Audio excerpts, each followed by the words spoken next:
धन श्री गुरु तेग बहादुर महाराज जी ने जदों आनंदपुर साहब नगर वसाया ना, पहला पातशाह कई महीने दुआबे विच एक नगर है, उन्होंने चक गुरु कहते हैं, वह भी गुरु तेग बहादुर महाराज ने वसाया है। उत्थे 7.5 साल 7.5 महीने गुरु तेग बहादुर साहब रहे। फिर पातशाह चले गए पहाड़ी इलाके विच। एक माखोवाल का इलाका है जिन्होंने माखोवाल दैंत, तो माखो दैंत के नाम उत्ते जगह सी। पातशाह ने उत्थे राजा ताराचंद की राणी नूं मिले। वो राजा ताराचंद जिन्होंने गुरु हरगोबिंद साहब महाराज ने ग्वालियर के किले विचों छड़ाया सी। 52 राजियां विचों राजा ताराचंद, ओदी राणी ने दुशाले भेंट कीते, पातशाह नूं नमस्कार की। महाराज तुहाडे पिता धन गुरु हरगोबिंद साहब महाराज ने मेरे पति नूं बचाया सी, तां मेरे पुत पोतियां दा अज राज कायम है। पातशाह दसो की चाहिए। गुरु तेग बहादुर साहब ने कहा सानू नगर बसाउण लई जमीन का टुकड़ा चाहिए, पर महाराणी असी वो मुफ्त विच नहीं लेना, पैसे तार के लेने। क्यों? पता सी जे उंज जमीन लई राजे लोग बाद विच फिर दावा करन लग पैंदे। 9वें पातशाह ने माया तार के वो माखोवाल दैन दी पहाड़ी वाली जगह खरीदी। उत्थे पातशाह ने नगर वसाया। अपनी माता के नाम उत्ते पहला नाम रखा चक नानकी। किन्ना समा उस नगर नूं चक गुरु चक नानकी कहते रहे। साध संगत वक्त आया वो नगर का नाम माखोवाल भी पै गया, चक नानकी भी रहा। एक वक्त आया जिदन उस नगर का नाम श्री आनंदपुर साहब पिया। और धन गुरु तेग बहादुर महाराज उस जगह उत्ते जदों पातशाह ने घर बनाए, महल उसारने शुरू किए, उदों साध संगत 3 महीनों विच ही पातशाह ने वड्डे वड्डे महल छन्ना पहाड़ियां घर बना दिते उहदे उत्ते। जदों पातशाह का सुंदर महल बन गया, अज कदे आनंदपुर साहब जाओ, केसगढ़ साहब की पहाड़ी तो भोए उतर के सज्जे हथ गुरु का स्थान है जिथे पातशाह का घर सी। जदों गुरु तेग बहादुर महाराज ने नगर वसाया, घर बन गए, उच्ची पहाड़ी तो जोगी उतर के रोपड़ के इलाके में आउंदे सी। रस्तां पिंडां चों इकट्ठियां करके फिर पहाड़ ते चढ़ जांदे सी। कई महीनों बाद कुछ जोगियां दा टोला अज रोपड़ के इलाके च रस्ता मंगण आया। जदों पहाड़ी उतरे, पिंड वसिया वेख के हैरान हो गए।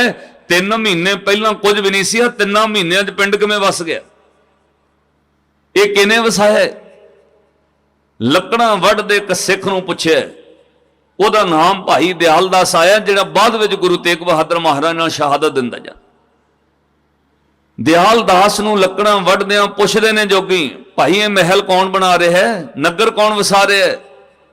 उन्हें कहा गुरु नानक साहब की 9वीं जोत धन गुरु तेग बहादुर साहब। एक जोगी वड्डी उम्र का हस के मुखाल उड़ा के कहंदा, जां तां ओह गुरु नानक की जोत नहीं, ते जे गुरु नानक की जोत है उन्होंने महल बनाने की की लोड़ है?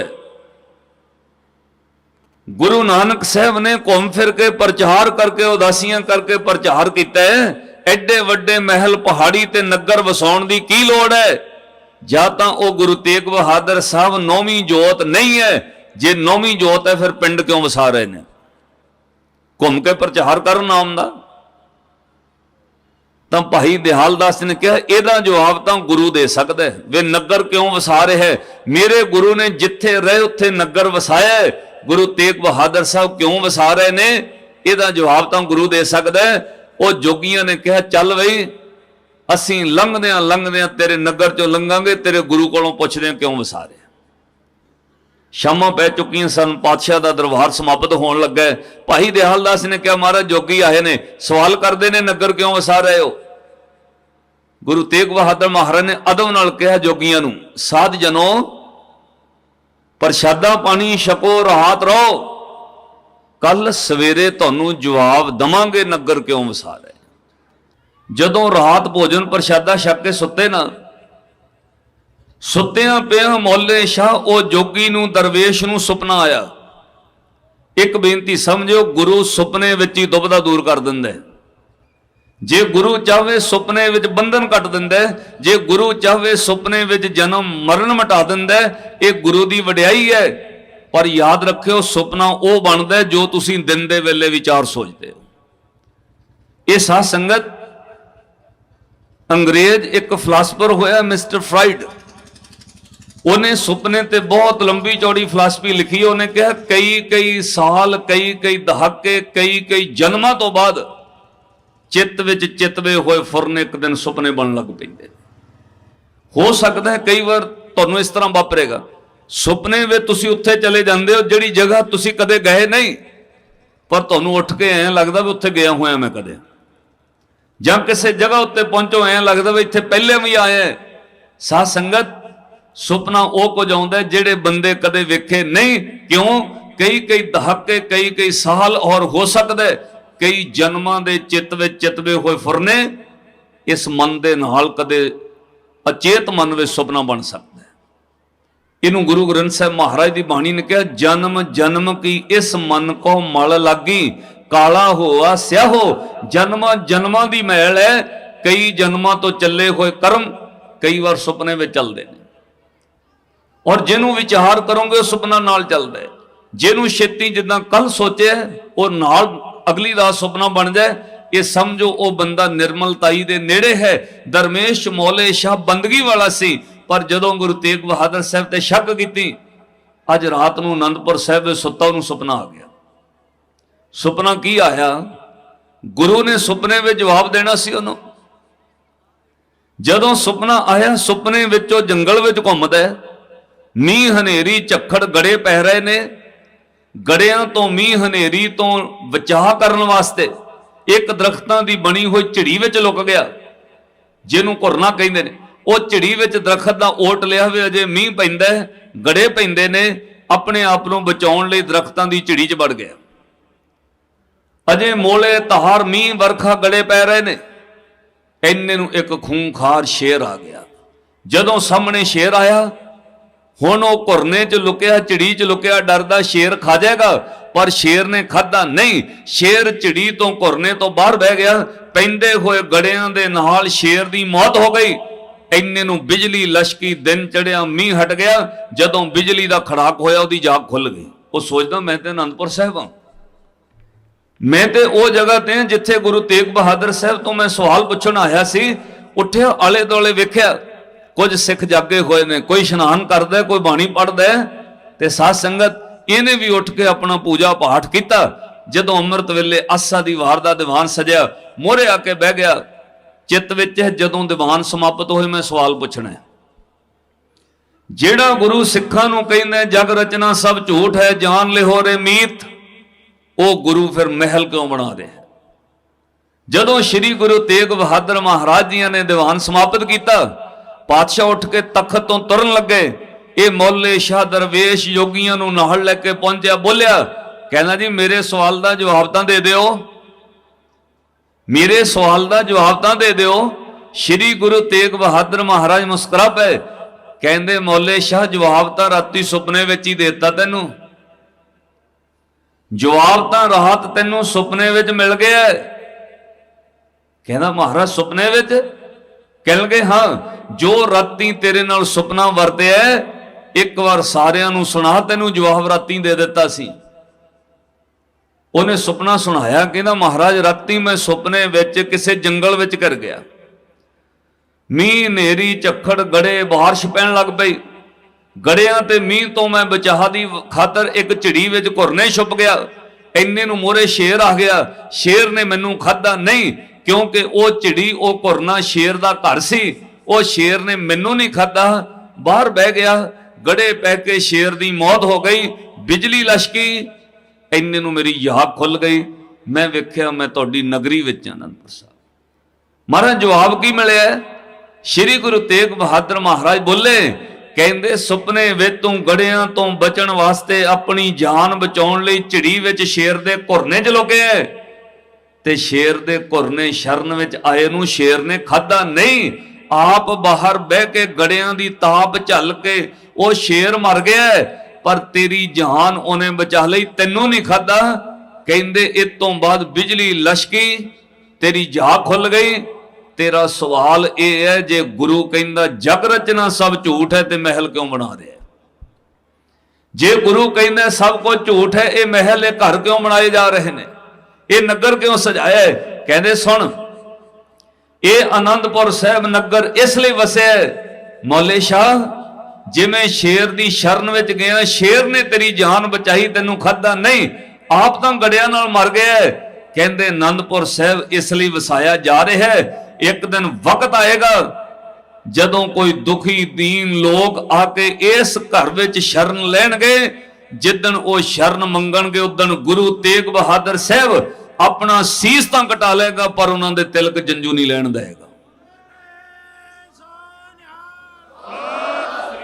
कहंदे शेर ने मरना कबूल कर लिया, पर तेनू नहीं खादा शरण विच गए नू। तब गुण कहा जगत गुरा जो कर्म ना नस है, सिंह शरण कत जाइए जो जंबुक ग्रस है। कहंदे जिदन कोई आनंदपुर साहब की शरण लैण आएगा, हथ जोड़ के कोई शरण विच आएगा, उदन शरण आया दी लाज रखांगे, तिलक जंजू नहीं लथण देंगे, सीस भावें लथ जाए। उहियो गल फिर श्री गुरु तेग बहादुर महाराज ने वरताई। जिदन पंडित किरपा राम 40 पंडितां नूं लैके आके अरदास करदा, महाराज तुहाडी शरण विच आए, साडे तिलक जंजू नूं बचाओ। साडे मंदिर ढठ गए ने, द्वारा नहीं बनाए गए, साडे तिलक जंजू कश्मीर विच कंछी विच लह गए ने, महाराज धर्म खतरे विच है। उदन गुरु तेग बहादुर साहब ने उठ के बांह पकड़ के रोंदे किरपा राम पंडित नूं कहा सी, किरपा राम विश्वास रखियो, हुण जा तुहाडा तिलक जंजू औरंगजेब ला नहीं सकेगा, साडा सीस भावें लथ जाए, पर शर्त एक है, विश्वास रखियो, ये ना होवे असीं तुहाडी खातर खलो जाइए, तुसीं जाके फिर उहदे चरनां 'च डिग जाओ, उहदे पैरां विच ना पै जाओ, जाओ तुहाडा धर्म असीं बचावांगे, पर विश्वास रखियो।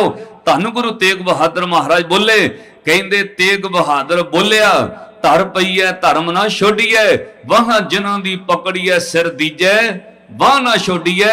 धन गुरु तेग बहादुर महाराज पातशाह ने तिलक ते जंजू दी रखिया लई अपना सीस कुर्बान करन लई तुर पए। हजूर 3 सिखां नूं नाल लैके गए। शहादत दा प्रसंग तुसीं सुनना है, पर शहीद किहनूं कहंदे ने सुणियो। हर एक सिख शहीद नहीं हो सकता। पातशाह दे नाल 3 सिख शहीद होए ने, भाई मती दास, भाई सती दास जी, भाई दयाला जी। हर एक सिख शहीद नहीं हो सकता। क्यों? शहीद की डिग्री अलग है, शहीद का सबजैक्ट अलग है, शहीद की पढ़ाई अलग है। जिमें 10th तक सब विद्यार्थियों की पढ़ाई इको हुंदी है, जिदन 10th पास करके 10वीं तो 11th ओ प्लस 1 में जाते हैं, 11 में जाके सबजैक्ट बदल जाते हैं। जिन्हों मैडिकल पढ़ना उन्होंने सबजैक्ट अलग है, जिन्हें नॉन मैडिकल पढ़ने अलग किताबां ने, जिन्होंने कॉमर्स रखनी, मैथ रखना अलग सबजैक्ट है, आर्ट्स पढ़नी है अलग सबजैक्ट है। इदां हुंदे स्टूडेंट ने है सारे सिख भाई, जिन्होंने शहीद बनना उन्होंने सबजैक्ट अलग है। एवें को कहे मैं भी शहीद हो जाऊंगा, हरेक नूं शहीद नहीं तुसीं कह सकते। असीं कथा सुनाउण वाले कई वार असीं शहीद हो जाएंगे, नहीं। जे गुरु डिग्री करावे, सिर ते हथ रखे, तां कोई शहीद हो सकता है। मैं तुहानूं कौम दे इदां दे शहीद गिना दांगा जिन्हां ने शहादत देण तो 3 दिन पहलां अमृत छकिया। शहीद होण तो हफ्ता पहलां खंडे वटे दी पौल छकी है। पता क्यों? ये गुरु 10वें पातशाह सिर ते हथ रखण ते आप डिग्री कराउंदे ने, बंदे दे वस दी गल नहीं। शहादत दा सबजैक्ट गुरु आप पढ़ाउंदा है। शहीद कौन है? मुर्दा होए मुरीद, न गल्ली होवना, साबर सिदक शहीद, भरम पौ खोवना, पखे दी तागीद पग मल मल धोवना। भाई जेदे अंदर सिदक ते सबर पक्का हो जाए, शहीद है। इत्थे ते सरकार वालों टिकट मिल जाए, बंदा छड्डण नूं तैयार हो जाता, कहते कोई गल नहीं। कौम दीयां गल्लां वो बंदे भुल गए जिन्होंने पेट्रोल पंप के लाइसेंस मिल गए, जिन्होंने कोई होर चीज़ां मिल गई, पर जिन्हों शहीद कहते वो कदे विक नहीं सकता। सज्जनों, शहीद विकदे नहीं, वक्त आउंदा शहीदां दीयां तस्वीरां विकदियां ने। जिन्हां लोकां दी ज़मीर विक जाती है, उन्हां दी तस्वीर दुनिया च कदे नहीं विकदी। तस्वीरां उन्हां दीयां विकदियां ने जिहड़े ज़मीर करके जिउंदे रहे। शहीद कदे नहीं विकदा, वक्त पैण ते दुनिया दीयां तस्वीरां खरीददी है, क्योंकि शहीद सबर विच पक्का है। भाई मती दास, भाई सती दास, भाई दयाला, तिन्ना चौंकां, वो चौंक दे 3 खूंजियां विच 3 सिख कैद कीते ने। चढ़दे वल दे पासे एक खूंजा जिहड़ा लाल किले वाला है, उधर श्री गुरु तेग बहादुर साहब कैद कीते ने। साध संगत औरंगजेब बादशाह ने कहा किसी सिख नूं डलाउण दी तरतीब लभो, ते काजी नूं कह के तोरिया ओ भाई मती दास नूं कह के आ ओदी जान बख्श दिन्ने आ। कह के आ भाई मती दास नूं जिन्ना ओदा वजन है शरीर दा इन्ना तोल के सोना दे दांगे ओनूं। जा कह के आ मती दास नूं तैनू लाहौर दा सूबेदार पंजाब दा गवर्नर बना देंगे, तैनू राज भी दिता सोना भी दिता जान भी बख्शी, बदले च एक गल तो कहा दे।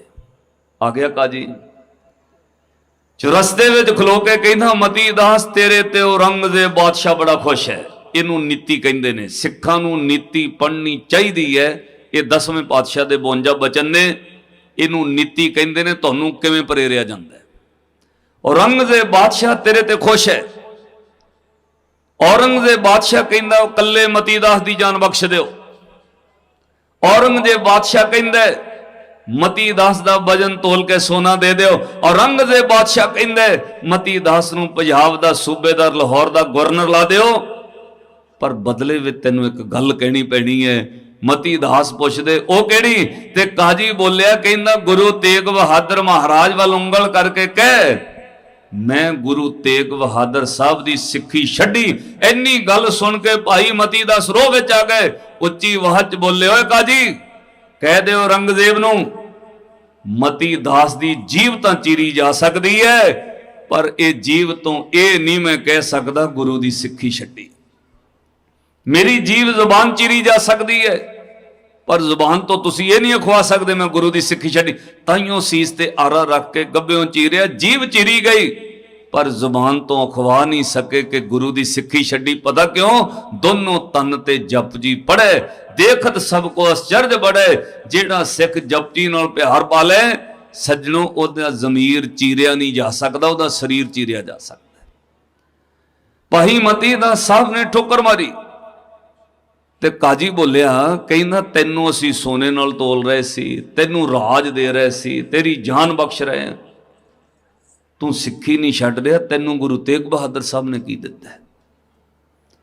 तैनू पिंजरे च बंद गुरु तेग बहादुर साहब ने की दिता है?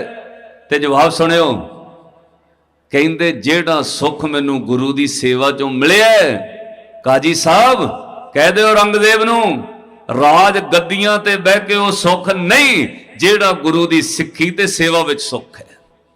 वो राज गद्दियां ते बह के सुख नहीं मिलता। भाई मती दास साहब ने पढ़ के सुनाया, फिर कहंदे हमरा धन माधो गोविंद धरणी धर, यह सार धन कहिए जो सुख प्रभु गोबिंद की सेवा सो सुख राज ना लही है।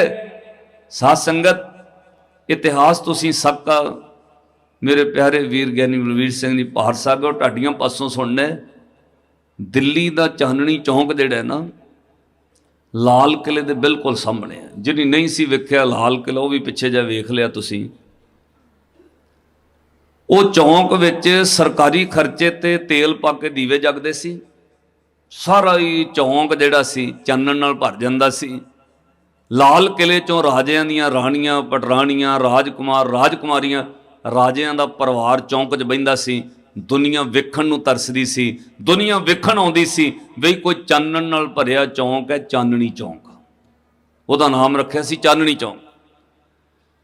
पर वो दीवियां दा तेल कुछ घंटियां बाद सड़ जांदा सी। वो दीवे कुछ घंटियां बाद तेल मुक्कण तो बाद बत्तियां सड़ गईयां, दीवे बुझ जांदे सी। चांदनी चौंक फिर हनेरे नाल भर जांदा सी। पर एक वक्त आया जिदन 1675 ईस्वी नूं उस चौंक विच चौहां खुंजियां विच 4 शहादतां होईयां। शहादत दे ऐसे दीवे उस चौंक विच जगे। साध संगत अज वो दीवियां दी चाननी करके चांदनी चौंक नहीं, अज वो धन गुरु तेग बहादुर साहब दी शहादत करके चांदनी चौंक है।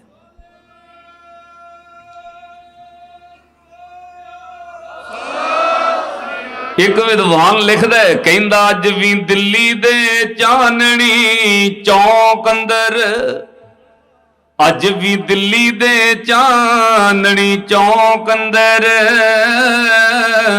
लोकी रोज ओदियां गल्लां विच रुझ जांदे। ਜਦੋਂ ਤੇਗ ਬਹਾਦਰ ਦਾ ਨਾਂ ਆਉਂਦਾ ਦੀਵੇ ਚਾਨਣੀ ਚੌਂਕ ਦੇ ਬੁਝ ਜਾਂਦੇ। ਹੁਣ ਉਹ ਚਾਨਣੀ ਚੌਂਕ ਦੀਵਿਆਂ ਦੀ ਚਾਨਣੀ ਕਰਕੇ ਨਹੀਂ, ਹੁਣ ਉਹ ਚਾਨਣੀ ਚੌਂਕ ਗੁਰੂ ਤੇਗ ਬਹਾਦਰ ਸਾਹਿਬ ਤੇ ਪਾਤਸ਼ਾਹ ਦੇ 3 ਸਿੱਖਾਂ ਦੀ ਸ਼ਹਾਦਤ ਕਰਕੇ ਹੈ। ਸਾਧ ਸੰਗਤ, ਤੁਸੀਂ ਉਸ ਧਰਤੀ ਤੇ ਨਤਮਸਤਕ ਹੁੰਦੇ ਹੋ। ਗੁਰੂ ਤੇਗ ਬਹਾਦਰ ਸਾਹਿਬ ਨੂੰ ਜਿੱਥੇ ਸਿਮਰੀਏ ਉਹ ਸਹਾਈ ਹੁੰਦੇ ਨੇ। ਕੋਈ ਕਲਾਕਾਰ ਹੈ ਉਹਦੀ ਵਡਿਆਈ ਹੋਏਗੀ, ਕੋਈ ਸ਼ਾਹੂਕਾਰ ਹੈ ਉਹਦੀ ਵਡਿਆਈ ਹੋਏਗੀ, ਕੋਈ ਦੁਨੀਆ ਵਿੱਚ ਰਾਜਾ ਹੈ ਉਹਦੀ ਵੀ ਵਡਿਆਈ ਹੁੰਦੀ ਹੈ। ਪਰ ਸਾਧ ਸੰਗਤ, ਉਹ ਵਡਿਆਈ ਬਹੁਤੇ ਦਿਨਾਂ ਦੀ ਨਹੀਂ। ਉਹ ਵਡਿਆਈ ਉਹਨੂੰ ਗੁਰੂ ਗ੍ਰੰਥ ਸਾਹਿਬ ਮਹਾਰਾਜ ਦੀ ਬਾਣੀ ਨੇ ਕਿਹਾ 4 ਦਿਨਾਂ ਦੀ ਹੁੰਦੀ ਹੈ। ਭਾਵ ਕੁਝ ਸਾਲ ਵਡਿਆਈ ਹੁੰਦੀ ਹੈ। ਕਈ ਵਾਰ ਸਰੀਰ ਵਿੱਚ ਉਹ ਬੰਦੇ ਜਿਉਂਦੇ ਹੁੰਦੇ ਨੇ, ਉਹਨਾਂ ਦੀ ਵਡਿਆਈ ਮੁੱਕ ਜਾਂਦੀ ਹੈ। ਬਹੁਤੀ ਵਾਰ ਉਹ ਸਰੀਰ ਕਰਕੇ ਮਰ ਜਾਂਦੇ ਨੇ ਔਰ ਮਰਨ ਤੋਂ ਬਾਅਦ ਉਹਨਾਂ ਦੀ ਵਡਿਆਈ ਮੁੱਕ ਜਾਂਦੀ ਹੈ। ਦੁਨੀਆ 'ਚ ਇਹੋ ਜਿਹੇ ਕਲਾਕਾਰ ਤੁਸੀਂ ਵੇਖੇ ਹੋਣਗੇ ਜਿਹੜੇ ਸਰੀਰ ਵਿੱਚ ਜਿਉਂਦੇ ਸੀ ਤਾਂ ਬਹੁਤ ਵਡਿਆਈ ਸੀ, ਮਰਨ ਤੋਂ ਬਾਅਦ ਥੋੜੇ ਸਾਲਾਂ ਵਿੱਚ ਦੁਨੀਆ ਉਹਨਾਂ ਨੂੰ ਭੁੱਲ ਗਈ।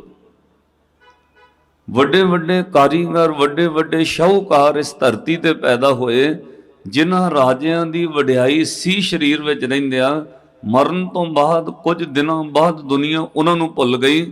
ਪਰ ਸਾਧ ਸੰਗਤ, ਗੁਰੂ ਤੇਗ ਬਹਾਦਰ ਮਹਾਰਾਜ ਦੀ ਵਡਿਆਈ ਸਦੀਆਂ ਲੰਘ ਗਈਆਂ ਨੇ, ਸਦੀਆਂ ਲੰਘ ਜਾਣਗੀਆਂ। ਇਸ ਧਰਤੀ ਤੇ ਵਡਿਆਈ ਕਰਨ ਵਾਲੇ ਅਸੀਂ ਮੁੱਕ ਜਾਵਾਂਗੇ, ਪਰ ਵਡਿਆਈ ਨਹੀਂ ਕਦੇ ਮੁੱਕੇਗੀ। ਕਿਉਂ? ਜਿਹੜੀ ਚੀਜ਼ ਸੀਮਾ ਵਿੱਚ ਵੱਜੀ ਹੋਵੇ ਉਹਦੀ ਵਡਿਆਈ ਮੁੱਕ ਜਾਂਦੀ ਹੈ। ਜਿਹੜੀ ਚੀਜ਼ ਕਿਸੇ ਸੀਮਾ ਵਿੱਚ ਹੋਵੇ ਉਹਦੀ ਅੱਖਰਾਂ ਵਿੱਚ ਵਿਆਖਿਆ ਹੁੰਦੀ ਹੈ ਔਰ ਉਹ ਵਿਆਖਿਆ, ਉਹ ਵਡਿਆਈ ਇੱਕ ਦਿਨ ਮੁੱਕ ਜਾਂਦੀ ਹੈ। ਸਪੋਜ਼ ਆਪਾਂ ਕਿਸੇ ਸ਼ਹਿਰ ਦੀ ਵਡਿਆਈ ਕਰੀਏ, ਸ਼ਹਿਰ ਸੀਮਾ ਵਿੱਚ ਵੱਜਿਆ ਹੁੰਦਾ, ਉਸ ਸ਼ਹਿਰ ਵਿੱਚ ਕਿੰਨੇ ਹਸਪੀਟਲ ਨੇ, ਕਿੰਨੇ ਸਕੂਲ ਕਾਲਜ ਨੇ, ਕਿੰਨੇ ਲੋਕਾਂ ਦੀ ਵਸੋਂ ਹੈ, ਕਿਸ ਹੱਦ ਤੱਕ ਉਹਦੀ ਹੱਦ ਹੈ। ਜਦੋਂ ਉਹ ਜ਼ਿਲ੍ਹਾ, ਡਿਸਟ੍ਰਿਕਟ, ਸ਼ਹਿਰ ਮੁੱਕਦਾ ਉੱਥੇ ਲਿਖਿਆ ਹੁੰਦਾ ਵੀ ਇੱਥੇ ਫਲਾਨੀ ਸਟੇਟ ਦੀ ਹੱਦ ਖਤਮ ਹੈ। ਥੋੜੀ ਦੂਰ ਜਾਓਗੇ ਹਰਿਆਣੇ ਦੀ ਹੱਦ ਮੁੱਕ ਜਾਏਗੀ, ਪੰਜਾਬ ਦੀ ਸ਼ੁਰੂ ਹੋ ਜਾਏਗੀ। ਅੱਗੇ ਜਾਓਗੇ ਪੰਜਾਬ ਤੋਂ ਹਿਮਾਚਲ ਸ਼ੁਰੂ ਹੋ ਜਾਏਗਾ, ਚੜ੍ਹਦੇ ਵੱਲ ਜਾਓਗੇ ਪੰਜਾਬ ਤੋਂ ਯੂਪੀ ਸ਼ੁਰੂ ਹੋ ਜਾਏਗਾ। ਸਟੇਟਾਂ ਦੀ ਹੱਦ ਮੁੱਕ ਜਾਂਦੀ ਹੈ, ਦੇਸ਼ਾਂ ਦੀ ਹੱਦ ਮੁੱਕ ਜਾਂਦੀ ਹੈ, ਰਾਜਿਆਂ ਦੇ ਰਾਜ ਦੀ ਹੱਦ ਮੁੱਕ ਜਾਂਦੀ ਹੈ। ਜਿਹੜੀ ਚੀਜ਼ ਕਿਸੇ ਸੀਮਾ ਵਿੱਚ ਹੋਵੇ ਉਹਦੀ ਵਡਿਆਈ ਵੀ ਮੁੱਕ ਜਾਂਦੀ। ਗੁਰੂ ਦੀ ਕੋਈ ਸੀਮਾ ਨਹੀਂ ਹੈ। ਨਦੀਆਂ ਦਰਿਆਵਾਂ ਦੀ ਕੋਈ ਸੀਮਾ ਹੋ ਸਕਦੀ ਹੈ, ਤਾਈਓ ਲੋਕ ਨਦੀਆਂ ਦੇ ਪਾਣੀ ਦਾ ਨਾਮ ਰੱਖ ਦਿੰਦੇ ਨੇ, ਇਹ ਗੰਗਾ ਹੈ, ਇਹ ਜਮਨਾ, ਇਹ ਸਰਸਵਤੀ, ਇਹ ਗੋਦਾਵਰੀ। ਪਰ ਸਾਧ ਸੰਗਤ, ਜਦੋਂ ਨਦੀਆਂ ਦਾ ਪਾਣੀ ਸਾਗਰ ਵਿੱਚ ਜਾ ਕੇ ਮਿਲਦਾ ਉਹਦੀ ਵਡਿਆਈ ਫਿਰ ਕਿਸੇ ਨਦੀ ਦੇ ਨਾਮ ਪਾਣੀ ਕਰਕੇ ਨਹੀਂ, ਉਹਨੂੰ ਲੋਕ ਸਾਗਰ, ਸਮੁੰਦਰ ਕਹਿੰਦੇ ਨੇ। ਕਿਉਂ? ਸਮੁੰਦਰ ਵਿਸ਼ਾਲ ਹੋ ਜਾਂਦਾ ਹੈ। 3-3 4-4 ਮਹੀਨੇ ਦਿਨ ਰਾਤ ਸਮੁੰਦਰਾਂ ਵਿੱਚ ਸ਼ਿਪ ਚੱਲਦੇ ਨੇ, ਸਮੁੰਦਰ ਮੁੱਕਦਾ ਨਹੀਂ ਹੈ। ਪਾਤਸ਼ਾਹ ਨੇ ਕਿਹਾ ਇਸ ਤਰ੍ਹਾਂ ਧਰਤੀ ਉੱਤੇ ਰੱਬ ਦੇ ਨਾਮ ਦੀ, ਨਾਮ ਜਪਣ ਵਾਲਿਆਂ ਦੀ, ਅਕਾਲ ਪੁਰਖ ਰੱਬ ਪਰਮੇਸ਼ਰ ਦੀ ਔਰ ਗੁਰ ਪਰਮੇਸ਼ਰ ਦੀ ਚਾਉਂ ਦੀ ਵਡਿਆਈ ਇਸ ਧਰਤੀ ਤੇ ਸਦੀਵੀ ਰਹਿੰਦੀ ਹੈ। ਉਹ ਵਡਿਆਈ ਕਦੇ ਨਹੀਂ ਮੁੱਕਦੀ। ਇਹਨੂੰ ਸ੍ਰੀ ਗੁਰੂ ਤੇਗ ਬਹਾਦਰ ਮਹਾਰਾਜ ਜੀ ਨੇ ਕਿਹਾ, ਨਾਮ ਰਹਿਓ, ਸਾਧੂ ਰਹਿਓ, ਰਹਿਓ ਗੁਰ ਗੋਬਿੰਦ, ਕਹੋ ਨਾਨਕ ਜਗਤ ਮੈਂ ਕਿਨ ਜਪਿਓ ਗੁਰਮੰਤ। ਇਸ ਧਰਤੀ ਤੇ ਗੁਰੂ ਔਰ ਗੁਰੂ ਪਰਮੇਸ਼ਰ ਦੀ ਨਾਮ ਤੇ ਨਾਮ ਜਪਣ ਵਾਲਿਆਂ ਦੀ ਵਡਿਆਈ ਹੈ। ਅਦਰਵਾਈਜ਼ ਬਾਕੀਆਂ ਦੀ ਸੋਭਾ ਮੁੱਕ ਜਾਂਦੀ ਹੈ। ਕਈਆਂ ਦੀ ਸਰੀਰ ਵਿੱਚ ਰਹਿੰਦਿਆਂ ਸੋਭਾ ਖਤਮ ਹੋ ਜਾਂਦੀ। ਕੁਝ ਬੰਦੇ ਸਰੀਰ ਕਰਕੇ ਮਰਨ ਤੋਂ ਬਾਅਦ ਵਡਿਆਈ ਮੁੱਕ ਜਾਂਦੀ। ਪਰ ਜਿਨ੍ਹਾਂ ਦੀ ਵਡਿਆਈ ਸੋਭਾ ਸਦਾ ਰਹਿੰਦੀ ਹੈ, ਉਹਨੂੰ ਪਾਤਸ਼ਾਹ ਨੇ ਕਿਹਾ ਨਾਮ ਦੀ ਵਡਿਆਈ ਰਹੇਗੀ ਜਾਂ ਨਾਮੀ ਦੀ ਵਡਿਆਈ ਰਹੇਗੀ। ਸ੍ਰੀ ਗੁਰੂ ਅਮਰਦਾਸ ਮਹਾਰਾਜ ਜੀ ਨੂੰ ਸਿੱਖਾਂ ਸਵਾਲ ਕੀਤਾ, ਕਹਿੰਦੇ ਮਹਾਰਾਜ ਤੁਸੀਂ ਕਹਿੰਦੇ ਰਹਿੰਦੇ ਹੋ ਸੱਚ ਦੀ ਵਡਿਆਈ ਹੈ, ਨਾਮ ਦੀ ਵਡਿਆਈ ਹੈ, ਨਾਮ ਦੀ ਸੋਭਾ ਹੈ। ਮਹਾਰਾਜ ਇੱਥੇ ਅਮੀਰਾਂ ਦੀ ਬੜੀ ਸੋਭਾ ਹੁੰਦੀ ਹੈ, ਤਪੇ ਦੀ ਵੇਖੋ ਕਿੰਨੀ ਸੋਭਾ ਹੋ ਰਹੀ ਹੈ। ਸ੍ਰੀ ਗੁਰੂ ਅਮਰਦਾਸ ਮਹਾਰਾਜ ਹੱਸ ਪਏ, ਕਹਿੰਦੇ ਭਾਈ ਸਿੱਖੋ ਤੁਹਾਨੂੰ ਕਿਹਨੇ ਕਿਹਾ कि इस धरती ते मायाधारी की शोभा नहीं हुंदी, माया की शोभा हुंदी है भाई। मायाधारियां की वडियाई हुंदी है, पर वो बहुती देर नहीं रहिंदी।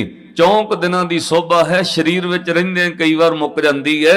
इनू महाराज ने बाणी अंदर कहा, इस जुग में शोभा नाम की। पढ़ो, इस जुग में शोभा नाम की, बिन नावे शोभ ना होए। भाई नाम तो बगैर नहीं शोभा सदा रहिंदी। महाराज जी माया की शोभा, राजियां की वडियाई, तो फिर हजूर ने बचन कहे, कहते माया की शोभा 4 दिहाड़े, जांदी बिलम ना होए। भाई ये माया धारियां की 4 दिन की शोभा है, जान लग्या पता नहीं लगती किधर उड़ जाती। कई बार शरीर में रहिंदे वडियाई मुक जाती है। मैं बहुत बार तुहाडे चरनां 'च बेनती रखी, वो बंदे जिउंदे ने और तुहाडा तजर्बा होएगा इस गल दा। जिन्हां बंदियां नूं वडियाई मिली कि यह बंदा मिनिस्टर है, और बई भी वाई पिंडां दीयां पंचायतां सवेरे दिन चढ़दे उन्हां कोल काम कराउण आउंदियां सी। साध संगत उन्हां दीयां कोठियां विच 250-250 कुर्सी बंदियां दी भर जांदी सी काम कराउण वालियां दी। अज वो बंदे शरीर विच जिउंदे ने, कुर्सियां ते मिट्टी जम गई, एक भी बंदा काम कराउण नहीं जांदा। क्यों? शरीर विच जिउंदे ने, वडियाई खत्म हो गई। कुछ साल पहला वडियाई सी, अज वडियाई नहीं है। राजियां की शोभा मुक जाती है, गुरु ते रब की वडियाई सदा रहिंदी है। साध संगत और अगली गल सुनियो, आपां वडियाई पूरी नहीं कर सकते कदे। कोई कहे जी इन्ने 100 साल गुजर गए ने, श्री गुरु तेग बहादुर महाराज जियां दा शहीदी दिहाड़ा मनाउंदियां तकरीबन 350 साल गुजर गया। आ जिहड़ा हुण 2025 आउणा है, इहदे विच साध संगत 350 साल हो जाणगे गुरु तेग बहादुर महाराज। 350 साल शहादत दे गुजर गए ने। गुरु तेग बहादुर महाराज जियां दी वडियाई कोई मुकम्मल नहीं कर सकिया, पूरी नहीं कर सकिया। क्यों? वो वडियाई कदे पूरी हो नहीं सकती। फिर साध संगत सवाल पैदा हुंदा है, जे वडियाई पूरी हो नहीं सकती फिर कर क्यों रहे हैं? आपां नूं फायदा पता की है? आकाश विच पंछी उडारियां मार के आकाश का आनंद लै सकदा उड़न दा, पर कोई पंछी आसमान का अंत नहीं पा सकता। आकाश कित्थों तक उच्चा है, वो खुले आसमान विच उड़न का आनंद मान सकता है। आसमान का अंत पाउणा पंछी दे वस दी गल नहीं है। किसी सागर समुंदर विच मच्छी तैर के आनंद मान सकती है, पर समुंदर की तह तक का अंत पाउणा मच्छी दे वस दी गल नहीं। इदां गुरु की वडियाई करके आपां जन्म सफल कर सकते हैं, पर गुरु की वडियाई का अंत नहीं पाया जा सकता। अंत न सिफती कहण न अंत, अंत न करने देण न अंत, अंत न वेखण सुनन न अंत, अंत न जापै क्या मन मंत। किसे मंत्र नाल भी गुरु दे वडियाई दा शोभा दा अंत नहीं पाया जा सकता। इसलिए गुरु ले कहना पैंदा, तू दरियाओ दाना बीना, मैं मछली कैसे अंत लहा, जय जय देखा तह तह तू ही, तुझ ते निकसी फूट मरा। हाँ वह गुरु मच्छी पानी का अंत नहीं पा सकती, पर मच्छी पानी तो बाहर आ जाए तो मर जाती है। इदां सिख गुरु की वडियाई का अंत नहीं पा सकता। वडियाई करनी छड्ड दे तो वह जन्म करके आत्मक तौर पर मौत हो जाएगी। इसलिए आपां गुरु की वडियाई करनी है। सतगुरु गुरु तेग बहादुर महाराज जी के श्लोक तो मैं अगे तुरना है, ध्यान नाल सुनियो। एक बार मेरा मन करता है तुसीं श्री गुरु तेग बहादुर महाराज जी के चरणों का ध्यान धरो। जिस गुरु नूं सिमरिया घर विच 9 निधां आ जांदियां ने, जिस गुरु नूं सिमरिया साध संगत जिथे याद करो गुरु तेग बहादुर महाराज सहाई हुंदे ने। कल्ला बाहरला मक्खण शाह लवाणे दा डुबदा बेड़ा पार नहीं लाउंदे। ओ सिक्खा तू चित जोड़ के गुरु तेग बहादुर साहब नूं सिमर के वेख, तेरे ये जन्मां जन्मां दा डुबिया बेड़ा भी गुरु पार लंघा देगा। तू जन्मां जन्मंतरां तो विकारां विच गोते खा रहे हैं। जा धन गुरु तेग बहादुर साहब नूं सिमर, तैनूं गुरु तेग बहादुर साहब हर थां ते सहायता देणगे। ये श्री गुरु गोबिंद सिंह महाराज जी ने अरदास विच लिखे, और आपां एक बार ध्यान धर के कहिए, तेग बहादुर सिमरे, तेग बहादुर सिमरे, तेग बहादुर गज के तेग कर नौ निद आवे ताए, तेग बहादुर सिमरे, तेग बहादुर सिमरे, कर नौ निद आवे तेग गुरु तेग बहादुर सब थाई होए सहाय, तेग बहादुर सिमरे, तेग बहादुर सिमरे, सब थाई होए गुरु तेग वाह तेग सारे जपियो धन गुरु तेग बहादुर साहिब, धन गुरु तेग बहादुर साहिब, धन गुरु सिमरो सिमरो धन गुरु, धन गुरु तेग बहादुर साहिब, धन गुरु तेग बहादुर साहिब, धन गुरु तेग बहादुर वाह वाह, धन गुरु तेग बहादुर साहिब, धन गुरु तेग बहादुर साहिब, धन गुरु धन गुरु धन गुरु तेग बहादुर साहिब, धन गुरु तेग बहादुर साहिब, धन गुरु तेग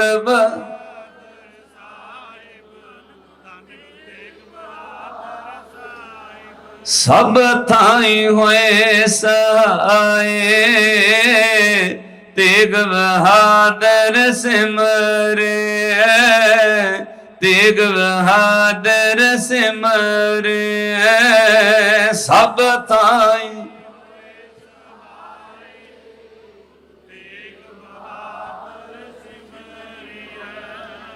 तेग बहादुर आखो सतनाम श्री, फिर आखो जी सतनाम श्री, फिर आखो जी सतनाम श्री।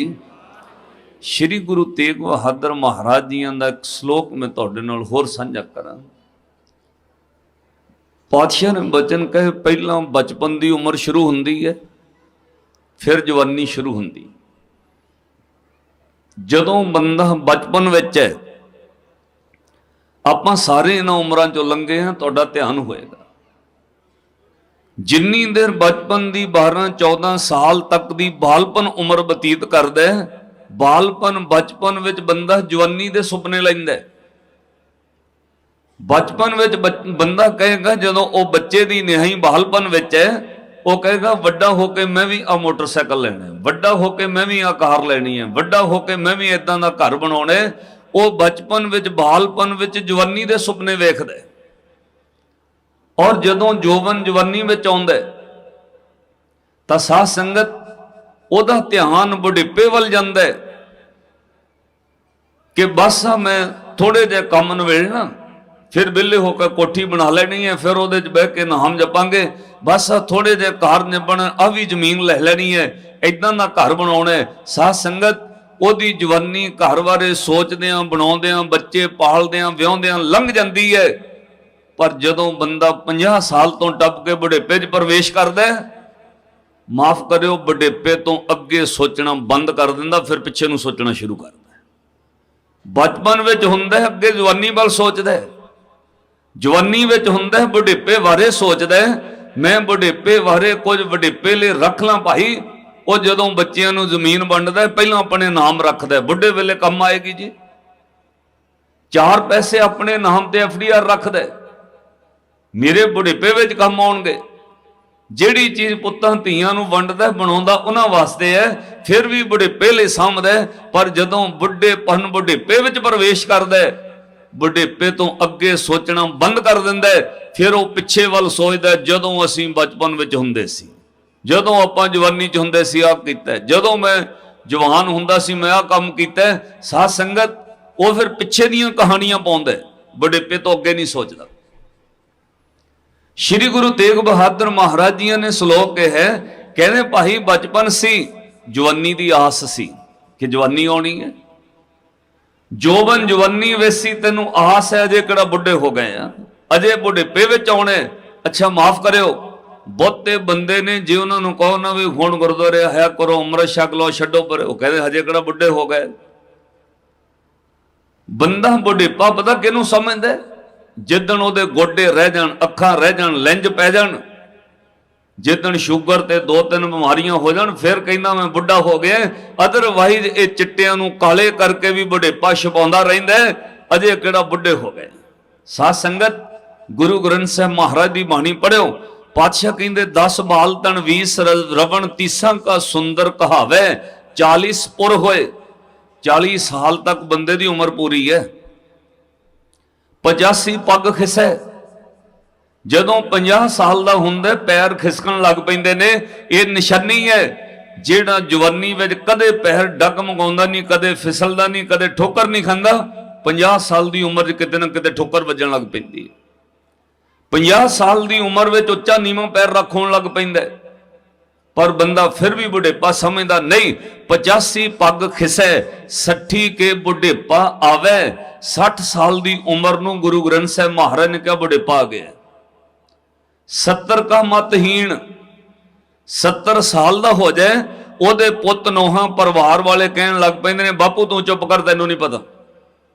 जिन्हें सब कुछ बनाया, सब कुछ बच्चों नूं पालिया, विआहिया, वड्डे कीता, घर बनाया, 70 साल की उम्र विच ये अपने सारिਆਂ नाल होना है जी। 70 साल की उम्र विच पुत नोहां वड्डे छोटे सब तुहानूं कहणगे बस बापू तू उन्हां विच बोलिया कर, तैनूं नहीं पता किहड़ी गल चलदी है। बीबी तू उन्हां विच बोल, हुण जमाना बदल गया, साडी गल नूं मन्नणगे नहीं बच्चे। क्यों? 70 का मतहीन 80 का व्यवहार ना पावे। जदों उम्र 80 साल की हो जाती है, उदों पातशाह की बाणी ने कहा है, वो दुनिया के लोगों फिर तुहानूं रिश्ते कारोबार विच कोई नहीं लेके जाता। रिश्तेदारी च विआह शादी होवे, 80 सालों के बजुर्ग नूं कहणगे तू उत्थे की करना है बापू, उत्थे डीजे बहुत चलता होना, फिर तेरा दिल कंबन लग जाना, रहण दे तू उत्थे की करना है। 80 साल के बंदे नूं विहार विच नहीं कोई लेके जाता। 80 का व्यवहार ना पावे, 90 का से जसनी मूल न जाने अपवल, टंडोलम टुंडम डिठ में नानक जग धुएं का धवल हर। बस इत्थे कहानी मुक जाती है। पर एक बेनती होर समझियो, जिहड़ा गुरु दे लड़ लग के नाम जपन लग पैंदा, वो 70 साल का भी उन्होंने गुरु ग्रंथ साहिब महाराज की बाणी ने बुढ़ा नहीं कहा। गुरमुख बुढ़े कदे नहीं, जिन्हां अंतर सुरत ज्ञान, वो 70-80 साल की उम्र विच भी सेवा कमाउंदे ने। बाबा अमरदास साहब 60 साल की उम्र च सेवा करन आए सी। 12 साल गागर ढोई, 72 साल की उम्र च गुरु बने गुरु अमरदास महाराज। 22 साल गुरता गद्दी ते रहे, 94 साल की उम्र तक गुरता गद्दी ते मौजूद रहे गुरु अमरदास महाराज। 98 साल की उम्र में बाबा बुढ़ा साहब नूं श्री दरबार साहिब दा गुरु अर्जन देव महाराज ने ग्रंथी नियुक्त किया। साध संगत 98 ईयर ओल्ड, 98 साल की उम्र में धन बाबा बुढ़ा साहब गुरु ग्रंथ साहिब का प्रकाश करते हैं। पर साध संगत तां होने जे कोई उम्र रहिंदियां रब वल दे पासे तुर पे, जे कवे अजे किहड़ा बुढ़े हो गए, जिदन अखां दे लेंज पै जाण, गोडे रह जाण, शुगर हो जाए, फिर कवे हुण अमृत छक लईए, फिर नहीं वो गल बनेगी। शरीर विच रहिंदियां शरीर साध के तप करो। कदे निठ के बंदा साध संगत 2-4 दिन निठ के 2-4 घंटे कट के बंदगी करके वेखे, तुहानूं नाम दे रस का पता लग जाएगा। साडी कहानी कुछ हो रहा सी, अज इत्थे कल उत्थे परसों उत्थे। तुसीं गृहस्थी बंदे जिन्हां दा कम पक्का है, अपने घर विच जगह ते टाइम पक्का कर सकते हो नाम जपण लई। अद्धा घंटा भी कोई घर विच नाम जपण दी जगह ते टाइम पक्का कर ले, उन्होंने नाम की शक्ति का पता लग जाएगा। उन्होंने फिर पातशाह ने कहा गुरमुख बुढ़े कदे ना ही, नाम उन्होंने बुढ़ा नहीं होने देगा। ये लोगों को भुलेखा है कि शायद चंगी खुराक खाओ फिर नहीं बंदा बुढ़ा हुंदा।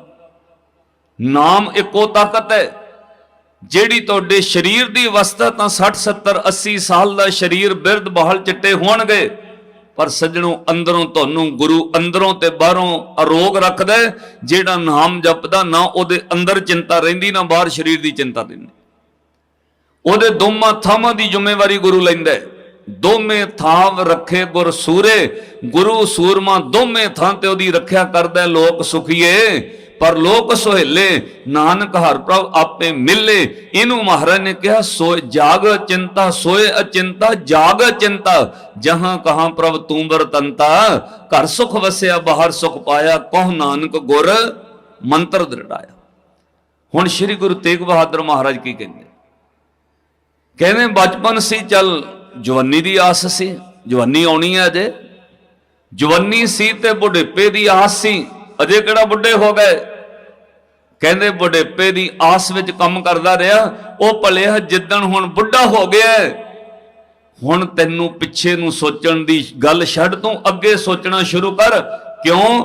बचपन तो बाद जवानी आनी सी, जवानी तो बाद बुढ़ेपा आना सी, बुढ़ेपे तो बाद हुण कुछ नहीं होना, इक्को चीज आनी है। वो पता की उन्होंने पातशाह ने कहा काल आना है। बुढ़ेपे तो बाद मौत ही आनी है, होर नहीं कुछ भी होना। वो किसी दिन भी काल दरवाजा खड़का सकता है, किसी बहाने भी काल दरवाजा खड़का देगा। बुढ़ेपे तो बाद हुण जवानी वापस नहीं आनी, बुढ़ेपे तो बाद बचपन वापस नहीं आएगा। तू सोचदा जरूर है पर सज्जणा आना वापस नहीं, इक्को चीज आनी, बुढ़ेपे तो बाद एक दिन मौत आनी है। काल आउण तो पहला जे अकाल पुरख नूं जपण लग जाए फिर जन्म सफल हो जाएगा। एक बार आखो सतनाम श्री। बुढ़ेपे तो बाद मौत आनी है और काल आउण तो पहला काल पुरख नूं सिमर, जा तेरा जन्म सफल हो जाएगा। पातशाह ने सानू बावरे कह के प्यार नाल संबोधन करके क्या ओ मना बावरे पागल मना, बुढ़ेपे तो बाद हुण की आउणा है, मौत ही आनी है। मौत आउण तो पहला पहला रब नूं जप ला, काल आउण तो पहला काल पुरख नूं जप। और हजूर ने फिर सीधे शब्दों में कहा भी तैनू समझ नहीं आती, जिवें कोई बजुर्ग किसी बच्चे नूं समझाउंदा है ना, एक बार दो बार चार बार टीचर समझाउंदा है, पंजवीं बार वो फिर कहंदा तैनू समझ नहीं आ रही। इदां श्री गुरु तेग बहादुर महाराज श्लोकां विच आके सानू कहंदे ओ बावरिया तैनू समझ नहीं आ रही, हुण बुढ़ेपे तो बाद सिर्फ काल आउणा है, काल आउण तो पहला काल पुरख नूं सिमर। श्लोक पढ़िओ तुहानू याद है। हजूर कहंदे विरद भयो सूझे नहीं, बुढ़ा हो गया समझ नहीं आ रही, हुण इस तो बाद मौत ही आनी एक दिन। अज आ जाए, कल आ जाए, 10 सालों आ जाए, 15 आ जाए, 20 आ जाए, इन्हें आ जाने। वो मौत आने तो पहला पहला जप ला सतनाम श्री पढ़ो। विरद भयो सूझे नहीं काल पहुंचो आन, कहने मौत आ जानी है नेड़े। विरद भयो सूझे नहीं काल पहुंचो आन, कहो नानक नरवाब रे क्यों ना बजे भगवान। ओ पागल बंदिया क्यों नहीं हुण वाहिगुरु जपदा, शरीर बुढ़ा हो गया केड़े कलेसां च पिया, हुण जप लिया कर सतनाम श्री। कहो नानक नरवाब रे क्यों ना बजे भगवान, हुण क्यों नहीं वाहिगुरु जपदा। साध संगत पातशाह ने जीवन की असलियत दसी और जिन्होंने जीवन की असलियत समझ पै गई वो बंदियां ने अपना वक्त जाया नहीं गवाया। उन्हीं वैर विरोध काम क्रोध मोह विच उम्र नहीं बतीत की। बच्चे व्याहे कारज सवारे रब वाल दे पासे तुर पे। साध संगत वो परिवार कारोबार विच रहिंदे नाल नाल जपण लग पे सतनाम श्री वाहिगुरु। देखो एक बेनती समझो, ਤੁਹਾਡੇ ਪਰਸ ਵਿੱਚ 4 ਬੈਂਕਾਂ ਦੇ ਵੀਜ਼ਾ ਕਾਰਡ ਹੋਣ, ATM ਕਾਰਡ ਹੋਣ ਤੇ ਅਕਾਊਂਟ ਵਿੱਚ ਪੈਸਾ ਨਾ ਹੋਵੇ, ਕਾਰਡਾਂ ਨੂੰ ਕੀ ਕਰੋਗੇ? ਧਨ ਦੌਲਤ ਜ਼ਮੀਨ ਜਾਇਦਾਦ ਪਦਾਰਥ ਪੁੱਤਰ ਧੀਆਂ ਸਭ ਕੁਝ ਹੈ। ਜਿਹੜਾ ਧਨ ਰੱਬ ਦੀ ਦਰਗਾਹ ਵਿੱਚ ਚੱਲਣਾ, ਜੇ ਉਹ ਅਕਾਊਂਟ ਵਿੱਚ ਨਾ ਹੋਵੇ ਉੱਥੇ ਕੋਈ ਕੰਮ ਨਹੀਂ ਆਏਗਾ। ਉੱਥੇ ਇੱਕੋ ਚੀਜ਼ ਕੰਮ ਆਉਣੀ ਹੈ, ਜਪਿਆ ਹੋਇਆ ਨਾਮ। ਆ ਜਿਹੜਾ ਸੰਗਤ ਵਿੱਚ ਤੁਸੀਂ ਬੈਠੇ ਹੋ ਨਾ, ਇਹ ਤੁਹਾਡਾ ਬੈਠਣਾ ਤੇ ਸਾਡਾ ਸੁਣਨਾ ਬੋਲਣਾ ਵਿਅਰਥ ਨਹੀਂ ਜਾਏਗਾ ਜੇ ਚਿੱਤ ਜੋੜ ਕੇ ਕੋਈ ਸੁਣ ਲੈ, ਚਿੱਤ ਜੋੜ ਕੇ ਕੋਈ ਜਪ ਲੈ। ਪਾਤਸ਼ਾਹ ਨੇ ਕਿਹਾ ਜਪਿਆ ਹੋਇਆ ਨਾਮ ਤੇਰਾ ਦਰਗਾਹ ਵਿੱਚ ਕੰਮ ਆਉਣਾ। ਜਿੱਥੇ ਕੋਈ ਸਹਾਇਤਾ ਨਹੀਂ ਕਰੇਗਾ ਉੱਥੇ ਜਪਿਆ ਨਾਮ ਕੰਮ ਆਏਗਾ। ਸ਼੍ਰੀ ਗੁਰੂ ਤੇਗ ਬਹਾਦਰ ਮਹਾਰਾਜ ਜੀ ਦੇ ਇੱਕ ਸਿੱਖ ਹੋਏ ਨੇ। ਮੈਂ ਉਹ ਇਤਿਹਾਸ ਦੀ ਵੀ ਲੜੀ ਜੋੜਨੀ ਹੈ, ਕਿਉਂਕਿ ਮੈਂ ਸ਼ਹਾਦਤ ਦਾ ਪ੍ਰਸੰਗ ਕਹਿਣਾ ਨਹੀਂ। ਉਹ ਢਾਡੀਆਂ ਦਾ ਘਰ ਜੋ ਹੁੰਦਾ ਹੈ, ਜੇ ਅਸੀਂ ਪ੍ਰਸੰਗ ਸੁਣਾ ਦਈਏ ਮਗਰ ਢਾਡੀਅਤ ਹੈ, ਕਿਉਂਕਿ ਉਹਨਾਂ ਨੇ ਉਹ ਸ਼ਹਾਦਤ ਦਾ ਪ੍ਰਸੰਗ ਸੁਣਾਉਣਾ ਹੁੰਦਾ। ਪਰ ਮੈਂ ਕੱਲ ਵਾਲਾ ਪ੍ਰਸੰਗ ਜ਼ਰੂਰ ਜੋੜਾਂਗਾ ਨਾਲ। ਸ਼੍ਰੀ ਗੁਰੂ ਤੇਗ ਬਹਾਦਰ ਮਹਾਰਾਜ ਦੇ ਇੱਕ ਸਿੱਖ ਹੋਏ ਨੇ। ਉਹਨਾਂ ਦਾ ਜਨਮ ਸਸਰਾਮ ਪਿੰਡ ਵਿੱਚ ਹੋਇਆ। ਸਸਰਾਮ ਬਿਹਾਰ ਪ੍ਰਾਂਤ ਵਿੱਚ ਇੱਕ ਪਿੰਡ ਹੈ, ਔਰ ਲਿਖਣ ਵਾਲੇ ਵਿਦਵਾਨਾਂ ਨੇ ਲਿਖਿਆ ਇਹ ਹਿੰਦੁਸਤਾਨ ਦਾ ਇੱਕ ਰਾਜਾ ਹੋਇਆ ਜਿਹਨੂੰ ਸ਼ੇਰ ਸ਼ਾਹ ਸੂਰੀ ਕਹਿੰਦੇ ਨੇ। ਉਹਦੀ ਜਨਮ ਭੂਮੀ ਹੈ। ਅੱਜ ਵੀ ਦਿੱਲੀ ਤੋਂ ਜਿਹੜਾ ਕਸ਼ਮੀਰ ਰੋਡ ਜਾਂਦਾ ਹੈ, ਇਹ ਰੋਡ ਦਾ ਨਾਮ ਸ਼ੇਰ ਸ਼ਾਹ ਸੂਰੀ ਮਾਰਗ ਹੈ। ਉਹ ਸਸਰਾਮ ਵਿੱਚ ਪਾਤਸ਼ਾਹ ਦਾ ਇੱਕ ਸਿੱਖ ਹੋਇਆ ਹੈ, ਜਿਹਨੂੰ ਇਤਿਹਾਸ ਵਿੱਚ ਭਾਈ ਫੱਗੂ ਲਿਖਿਆ ਹੈ। ਔਰ ਉਹਦੀ ਵਿਰਧ ਅਵਸਥਾ ਕਰਕੇ, ਉਹਦੀ ਸੇਵਾ ਕਰਕੇ ਸਾਰੇ ਸਿੱਖ ਤੇ ਪਿੰਡ ਦੇ ਲੋਕ ਉਹਨੂੰ ਚਾਚਾ ਕਹਿ ਕੇ ਬੁਲਾਉਂਦੇ ਸਨ। ਇਸ ਲਈ ਇਤਿਹਾਸ ਵਿੱਚ ਉਹਦਾ ਨਾਮ ਪੈ ਗਿਆ ਚਾਚਾ ਫੱਗੂ। ਚਾਚਾ ਫੱਗੂ ਕੀ ਕਰਦਾ? ਇਲਾਕੇ ਵਿੱਚ ਪਿੰਡ ਘਰ ਘਰ ਜਾ ਕੇ ਗੁਰੂ ਦੇ ਨਾਮ ਉੱਤੇ ਗੁਰਸਿੱਖਾਂ ਦੇ ਘਰੋਂ ਕਾਰ ਸੇਵਾ ਕਰਾਉਂਦਾ। ਉਹ ਸੇਵਾ ਇਕੱਠੀ ਕਰਕੇ ਮਾਇਆ ਤੇ ਪਦਾਰਥ ਹੁੰਡੀ ਬਣਾ ਕੇ ਜਿੱਥੇ ਗੁਰੂ ਦਾ ਵਾਸਾ ਹੋਵੇ ਉੱਥੇ ਘੱਲਦਾ।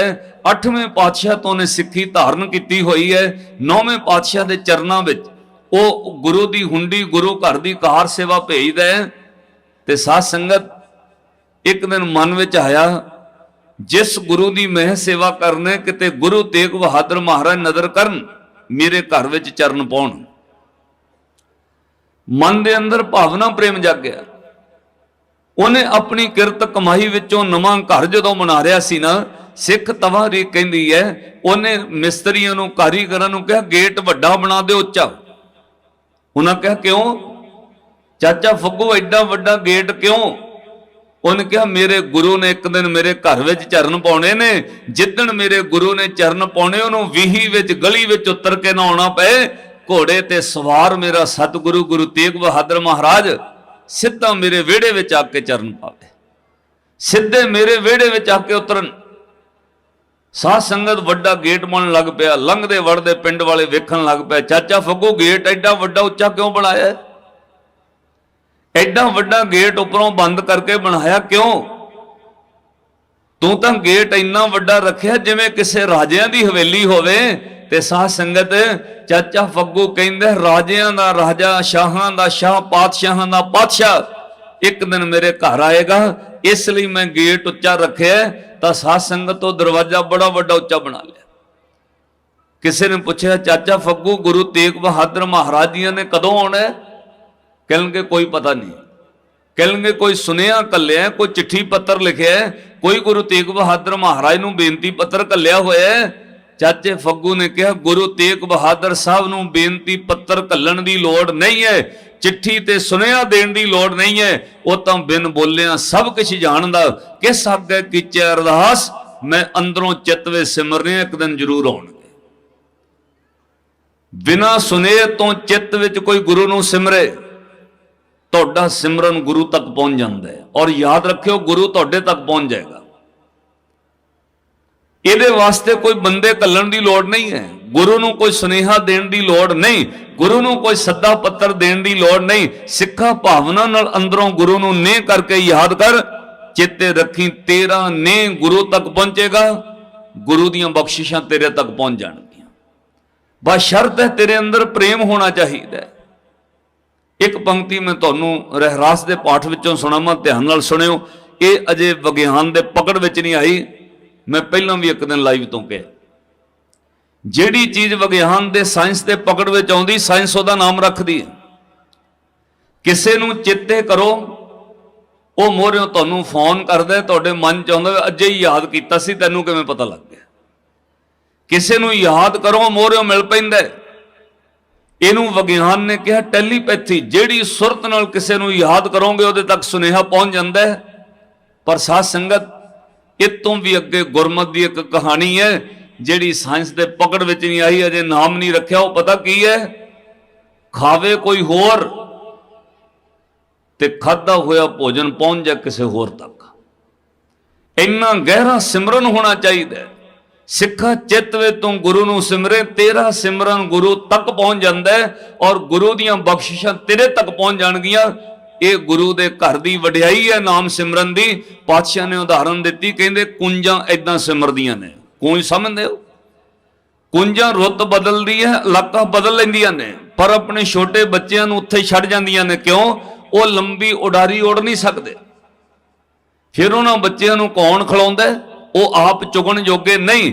ਕਹਿੰਦੇ ਨੇ ਕੁੰਜਾਂ ਸੈਂਕੜੇ ਮੀਲ ਦੂਰ ਬਹਿ ਕੇ ਭੋਜਨ ਚੁਗਦੀਆਂ ਨੇ। ਉਹ ਭੋਜਨ ਖਾਣ ਤੋਂ ਬਾਅਦ ਕੂੰਜ ਆਪਣੇ ਬੱਚਿਆਂ ਨੂੰ ਯਾਦ ਕਰਦੀ ਹੈ। ਸੱਜਣੋ, ਕੂੰਜ ਦਾ ਖਾਧਾ ਹੋਇਆ ਭੋਜਨ ਉਹਦੇ ਬੱਚਿਆਂ ਤੱਕ ਪਹੁੰਚ ਜਾਂਦਾ ਹੈ। ਏਦਾਂ ਸਿੱਖਾ ਚਿੱਤ ਕਰਕੇ ਗੁਰੂ ਨੂੰ ਯਾਦ ਕਰ, ਸੈਂਕੜੇ ਮੀਲ ਦੂਰ ਵੀ ਗੁਰੂ ਬੈਠਾ ਹੋਵੇ, ਗੁਰੂ ਦੀਆਂ ਬਖਸ਼ਿਸ਼ਾਂ ਤੇਰੇ ਤੱਕ ਪਹੁੰਚ ਜਾਣਗੀਆਂ। ਬਸ ਸ਼ਰਤ ਇੱਕ ਹੈ, ਕੂੰਜ ਦੀ ਤਰ੍ਹਾਂ ਸਿਮਰਨ ਗਹਿਰਾ ਹੋਵੇ ਤੇਰਾ ਸਿਮਰਨ ਇਸ ਤਰ੍ਹਾਂ ਦਾ ਹੋਣਾ ਚਾਹੀਦਾ। ਇਹਨੂੰ ਪਾਤਸ਼ਾਹ ਨੇ ਬਚਨ ਕਹੇ, ਊੜੇ ਉਡ ਆਵੇਂ ਸੈ ਕੋਸਾ। ਪੜੋ, ਊੜੇ ਉਡ ਆਵੇਂ ਸੈ, ਗੱਜ ਕੇ, ਊੜੇ ਉਡ ਆਵੇਂ ਸੈ ਕੋਸਾ। ਤਿਸ ਪਾਸ਼ੇ ਬਚਰੇ ਸ਼ਰਿਆ, ਤਿਨ ਕਵਣ ਖੁਲਾਵੇ ਕਵਣ ਚੁਕਾਵੇ, ਮਨ ਮੈਂ ਸਿਮਰਨ ਕਰਿਆ। ਏਦਾਂ ਭਾਈ ਮਨ ਵਿੱਚ ਸਿਮਰਨ ਕਰ, ਕੂੰਜ ਵਰਗਾ ਸਿਮਰਨ ਹੋਵੇ। ਇਤਿਹਾਸ ਕਹਿੰਦਾ ਸ਼ਾਇਦ ਭਾਈ ਕੱਟੂ ਮੰਗਦਾ ਤੇ ਛੇਵੇਂ ਪਾਤਸ਼ਾਹ ਕਹਿੰਦੇ ਨੇ ਭਾਈ ਜਦੋਂ ਮੰਗਿਆ ਸੀ ਉਦੋਂ ਦਿੱਤਾ ਨਹੀਂ। ਸਿੱਖ ਨੇ ਕਿਹਾ ਮਹਾਰਾਜ ਤੁਸੀਂ ਕਦੋਂ ਮੰਗਿਆ? ਕਹਿਣਗੇ ਜੇ ਭਾਈ ਕੱਟੂ ਨੂੰ ਸ਼ਹਿਦ ਦੇ ਦਿੰਦਾ ਮੇਰੇ ਤੱਕ ਪਹੁੰਚ ਜਾਣਾ ਸੀ। ਤੂੰ ਭਾਈ ਕੱਟੂ ਨੂੰ ਸ਼ਹਿਦ ਨਹੀਂ ਖਵਾਇਆ, ਹੁਣ ਤੇਰਾ ਪਰਵਾਨ ਨਹੀਂ। ਇਹਦਾ ਮਤਲਬ ਖਾਵੇ ਭਾਈ ਕੱਟੂ ਤੇ ਪਹੁੰਚ ਜਾ ਛੇਵੇਂ ਪਾਤਸ਼ਾਹ ਗੁਰੂ ਹਰਗੋਬਿੰਦ ਸਾਹਿਬ ਮਹਾਰਾਜ ਤੱਕ। ਖਾਵੇ ਕੋਈ ਹੋਰ ਤੇ ਸਿਮਰਨ ਇੰਨਾ ਗਹਿਰਾ ਹੋਵੇ, ਭੋਜਨ ਪਹੁੰਚ ਜਾ ਕਿਸੇ ਹੋਰ ਤੱਕ। ਇਹ ਸਾਧ ਸੰਗਤ ਅਜੇ ਵਿਗਿਆਨ ਦੀ ਪਕੜ ਵਿੱਚ ਨਹੀਂ ਆਇਆ। ਭੋਜਨ ਕੋਈ ਹੋਰ ਖਾਵੇ ਤੇ ਭੁੱਖ ਕਿਸੇ ਹੋਰ ਦੀ ਮਿਟ ਜਾਏ।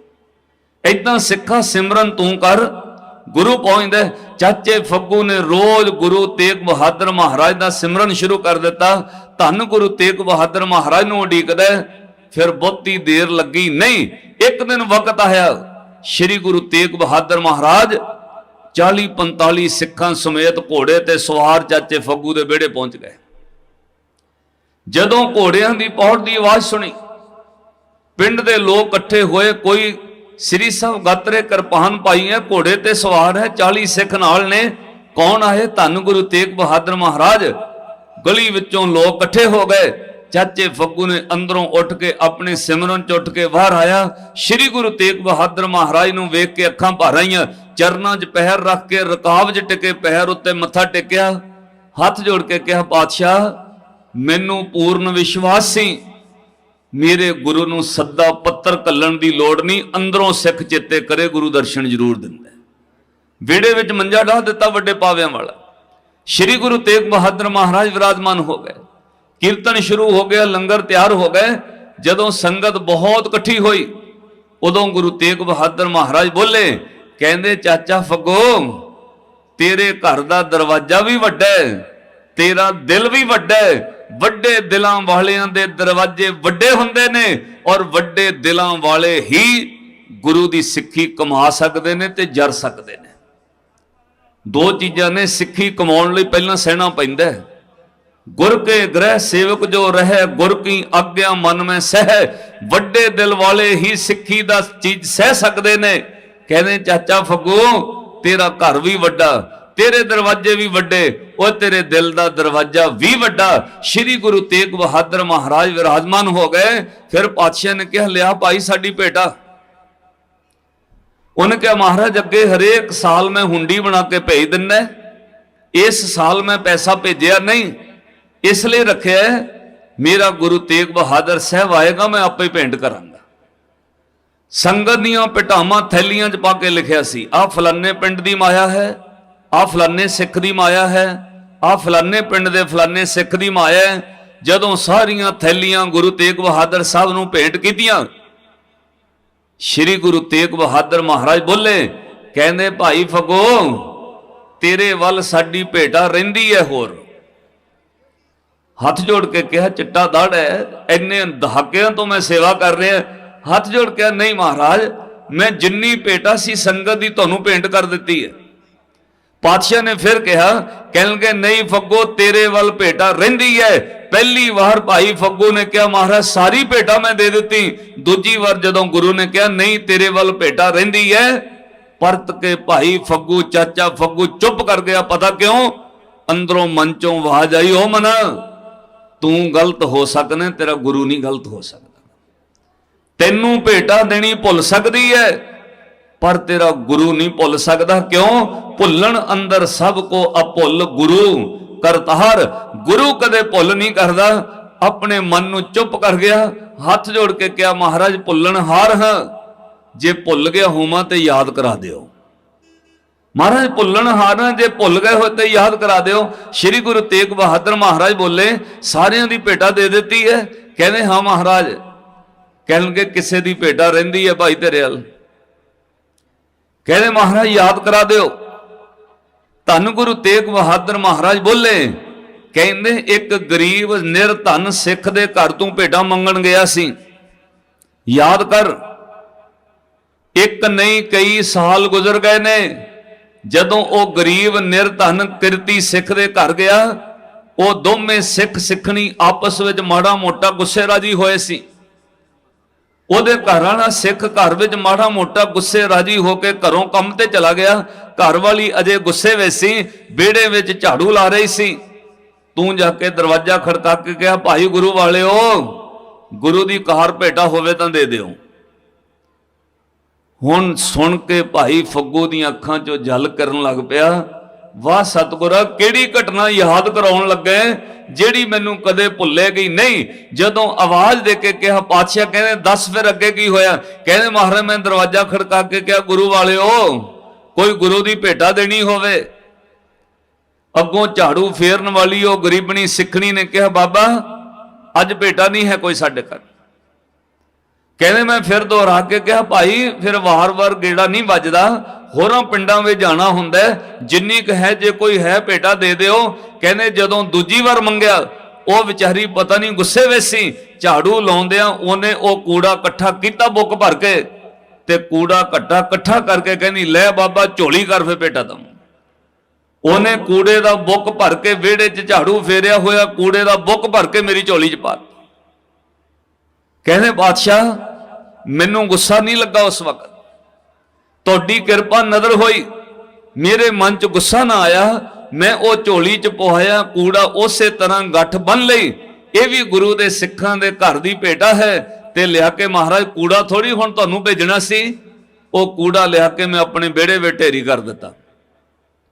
ਉਹ ਕੂੜਾ ਲਿਆ ਕੇ ਮੈਂ ਆਪਣੇ ਵਿਹੜੇ ਵਿੱਚ ਢੇਰੀ ਕਰ ਦਿੱਤਾ। ਸਾਧ ਸੰਗਤ ਇੱਕ ਬੇਨਤੀ ਹੋਰ ਸਮਝਿਓ, ਗ੍ਰਸਤੀ ਸਿੱਖ ਹੋਵੇ, ਘਰ ਵਿੱਚ ਬਹੁਤੀ ਵਾਰ ਮੀਆਂ ਬੀਬੀ ਪਤੀ ਪਤਨੀ ਦੀ ਨੋਕ ਝੋਕ ਹੁੰਦੀ ਹੈ, ਪਰ ਯਾਦ ਰੱਖਿਓ ਜਿੱਥੇ ਨਾਮ ਜਪਿਆ ਜਾ ਰਿਹਾ ਉੱਥੇ ਕਲੇਸ਼ ਕੋਈ ਭਿਆਨਕ ਰੂਪ ਨਹੀਂ ਲਏਗਾ। ਉਹਨਾਂ ਦੇ ਘਰ ਵਿੱਚ ਕ੍ਰੋਧ ਕਲੇਸ਼ ਆਏਗਾ ਜ਼ਰੂਰ, ਪਰ ਕੁਝ ਵਿਗਾੜੇਗਾ ਨਹੀਂ। ਤੇ ਜਿੱਥੇ ਨਾਮ ਨਹੀਂ ਜਪ ਹੋ ਰਿਹਾ ਉੱਥੇ ਕੱਲ ਕਲੇਸ਼ ਘਰਾਂ ਨੂੰ ਤੋੜ ਕੇ ਰੱਖ ਦਿੰਦਾ। ਆਪਣੇ ਘਰਾਂ ਵਿੱਚ ਨਾਮ ਜਪੋ।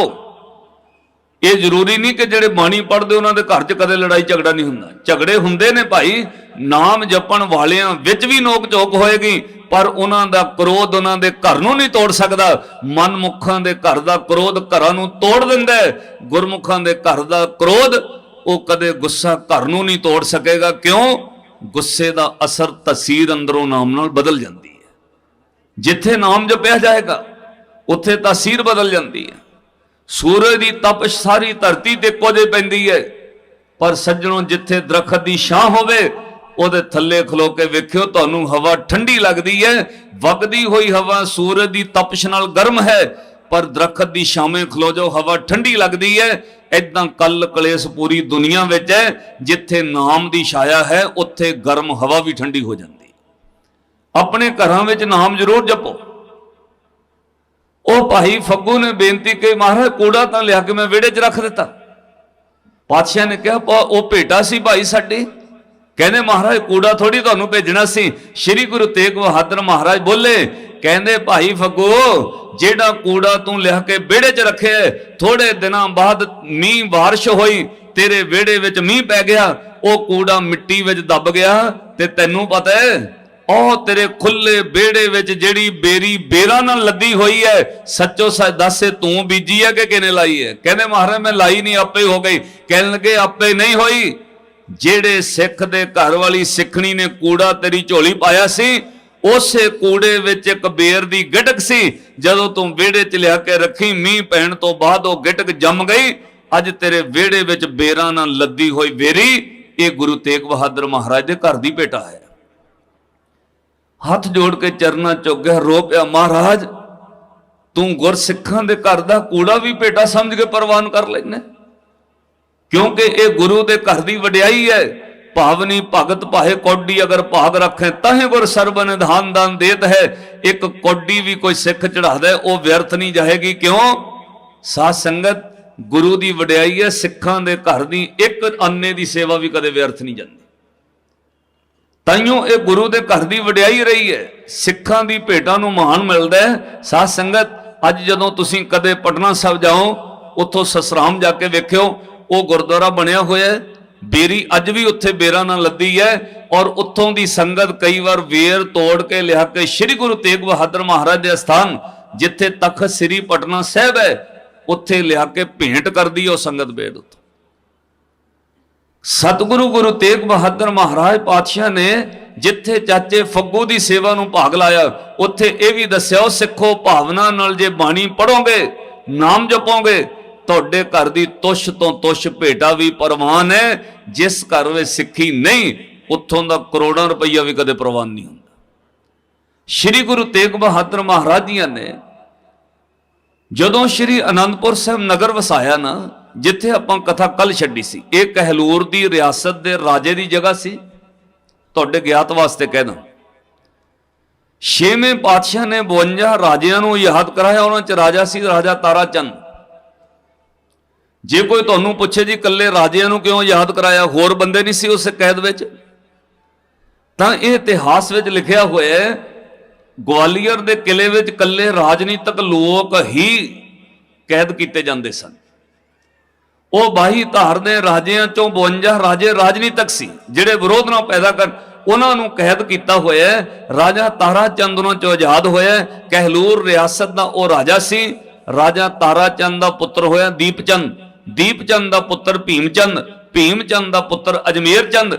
ਇਹ ਭੀਮਚੰਦ ਤੇ ਅਜਮੇਰ ਚੰਦ 10ਵੇਂ ਪਾਤਸ਼ਾਹ ਨਾਲ ਵੀ ਲੜਦੇ ਰਹੇ। ਜਦੋਂ ਗੁਰੂ ਤੇਗ ਬਹਾਦਰ ਮਹਾਰਾਜ ਪਹੁੰਚੇ, ਉਦੋਂ ਰਾਜਾ ਦੀਪਚੰਦ ਦੀ ਮਾਂ भाव तारा चंद की पत्नी बिरध अवस्था में जिउंदी सी।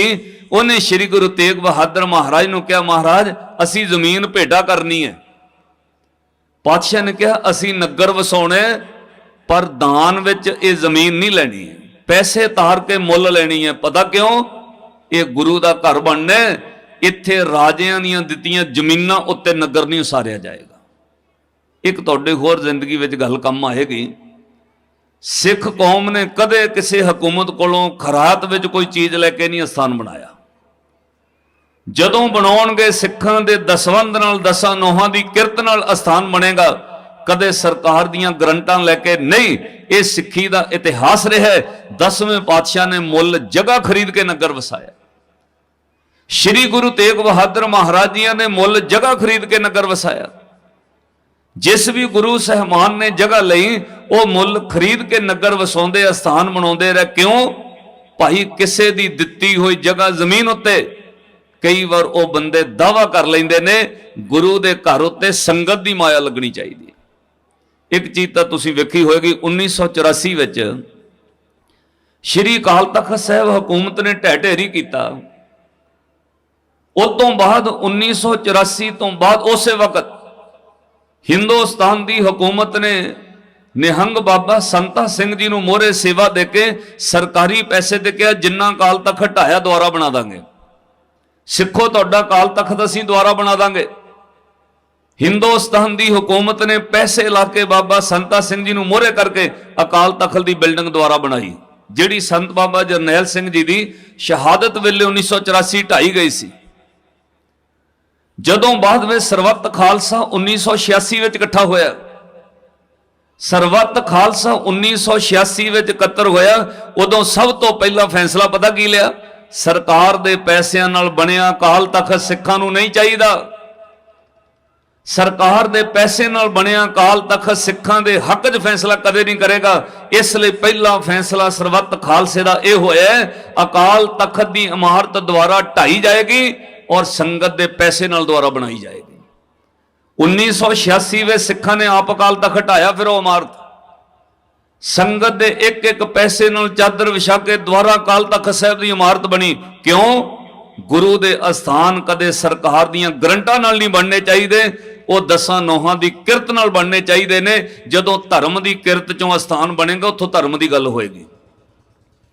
ਜਦੋਂ ਬੇਈਮਾਨੀ ਦੇ ਪੈਸੇ ਨਾਲ ਚੀਜ਼ ਬਣੇਗੀ, ਉੱਥੋਂ ਬੇਈਮਾਨੀ ਦੀ ਮਹਿਕ ਆਏਗੀ। ਸ਼੍ਰੀ ਗੁਰੂ ਤੇਗ ਬਹਾਦਰ ਮਹਾਰਾਜ ਨੇ ਨਗਰ ਵਸਾਇਆ, ਉਹ ਜੋਗੀਆਂ ਦਾ ਜਿਹੜਾ ਸਰਮੌਰ ਬੰਦਾ ਪਹਾੜ ਤੋਂ ਉਤਰਿਆ, ਉਹਦਾ ਇਤਿਹਾਸ ਵਿੱਚ ਨਾਮ ਸਾਧ ਸੰਗਤ ਮੌਲੇ ਸ਼ਾਹ ਲਿਖਿਆ ਹੋਇਆ ਹੈ। ਇਹ ਪਹਿਲਾਂ ਮੁਸਲਮਾਨ ਰਿਹਾ, ਫਿਰ ਜੋਗ ਮਤ ਧਾਰਨ ਕੀਤਾ, ਬਾਅਦ ਵਿੱਚ ਇਹਨੇ ਫਿਰ ਮੁਸਲਮਾਨ ਹੋ ਗਿਆ। ਜੋਗੀਆਂ ਕੋਲ ਰਹਿ ਕੇ ਰਿਧੀਆਂ ਸਿੱਧੀਆਂ ਸਿੱਖੀਆਂ।